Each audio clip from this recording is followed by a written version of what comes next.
اکبر کی با کے بعد الف کا اضافہ کر دیا تو کیا حکم ہے؟ مثلا یہ کہ اگر اللہ اکبر کی با کے بعد اور را سے پہلے الف کا اضافہ کر کے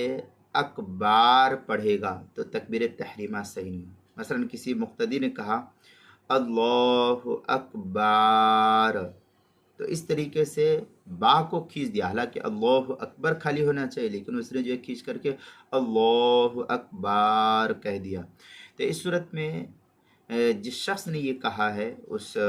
مصلی کی نماز، اس نمازی کی نماز صحیح نہیں ہوگی، اور نماز میں یہ شخص داخل نہیں شمار کیا جائے گا۔ اور اگر تکبیر تحریمہ صحیح ادا کی اور رکوع میں اور سجدہ وغیرہ کے درمیان کی جو تکبیرات تھی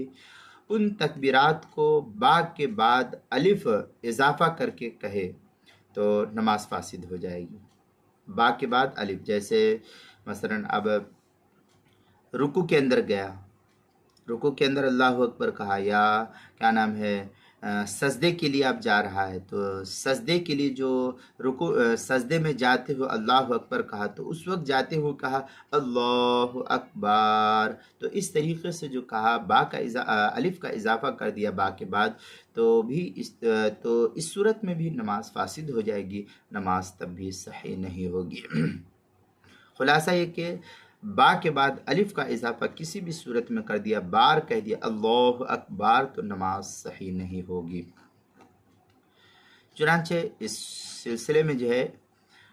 کیا نام ہے حلبی کبیری کے اندر ہے وَإِنْ قَالَ اللَّهُ أَكْبَرُ بِإِدْخَالِ الف بین الباء والراء لا يصير شارعا وإن قال ذلك في خلال الصلاة تفسد صلاته۔ یہ حلبی کبیری کی عبارت ہے، صفحہ 259، فرائض الصلاح الاول تکبیرۃ الافتتاح، یہ جو سہیل اکیڈمی لاہور پاکستان کا چھپا ہوا نسخہ ہے۔ فتاوی شامی جلد نمبر 1 صفحہ نمبر 480، باب صفت الصلاح فصل کی تحت جو نقل کیا جو HM سعید کراچی پاکستان کا چھپا ہوا نسخہ، اس کے اندر نماز کے مسائل کا انسائکلوپیڈیا، اس کی جلد نمبر 1 صفحہ نمبر 123،